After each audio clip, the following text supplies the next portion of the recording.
Hey guys, welcome back to Baseball Busters. Today we'll talk about why the Giants are playing boring baseball. Let's head into it.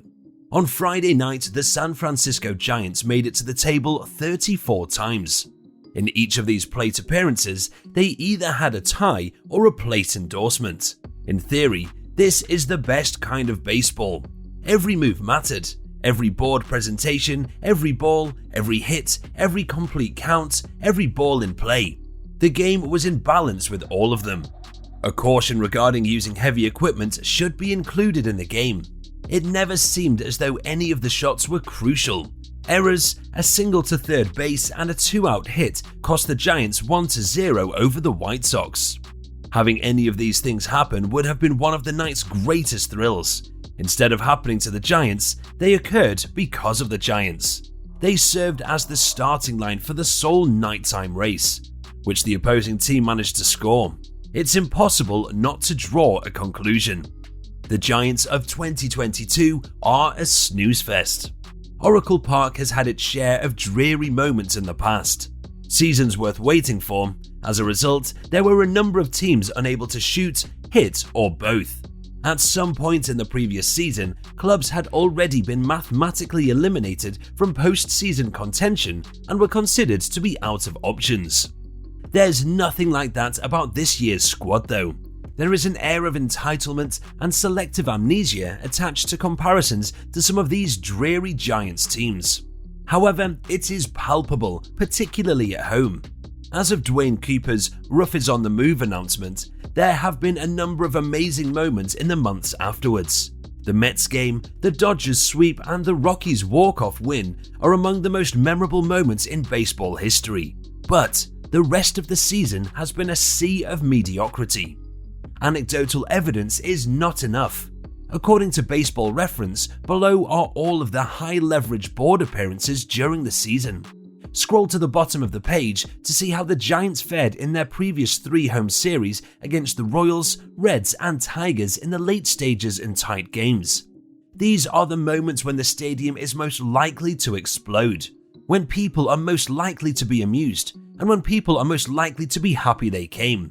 Pop fly, walk, strikeout swinging, a single that didn't score the second runner, a foul pop, grounder, and a double play are all examples of random sampling.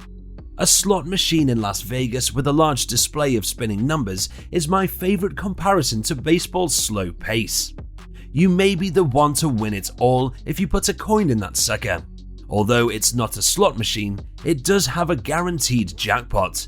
You will reap the benefits of your time and effort invested in baseball. In the long run, the time you put into putting money into the game will pay off, and you'll be pleased you spent hours pumping them in. There is a moment when the coin collection seems like you're putting too many coins in it.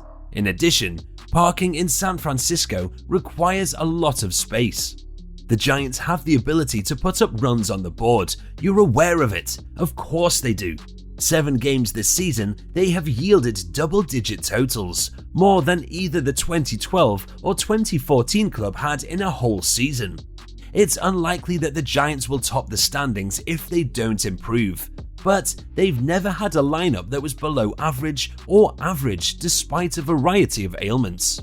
Surely, the 2022 Giants aren't as exciting as they used to be. That could be a better option for the time being.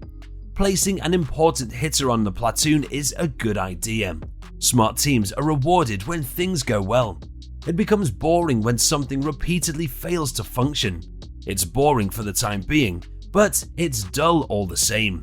Getting players back on track who were previously productive is an important part of the answer. Brandon Belt's 9th at-bat with a runner on first base was one of the most emotionally charged moments of the final few innings for him. Because that's what he does when he's terrified, he got it perfect. He'll be out of here soon enough. Making the list healthy is one part of the answer. Jason Vosler was the last player to leave the game, and even if he had caught up, Austin Wynns and Donovan Walton would have followed him. Over their big league careers, this group of 3 players sold 0 shirts, and that last chance optimism in the 9th inning brings us back to our adjective of choice. things might change fast for the lesser-known Giants on Saturday, when Lamont Wade Jr.'s bobblehead day is taking place, so don't be too harsh on them. Positives emerged from the night, such as Alex Cobb's successful enlistment of a defense that averted rather than allowed executions. He went on to win another 6 nights in a row. Fans of the Giants, on the other hand, have approximately 6 more nights to wait. They are going to get them, I'm sure. It's conceivable that the Giants will obtain them shortly if they have a better record than their average since late April. What do you think about the baseball the Giants are playing? Let us know in the comments. This brings us to the end of our video. I hope you enjoyed it. Hit like if you did, and don't forget to subscribe to our channel so that you don't miss any of our videos in the future. Also, watch the 2 videos that are on your screen because I'm sure that you'll love them. And with that, I'll see you in the next video.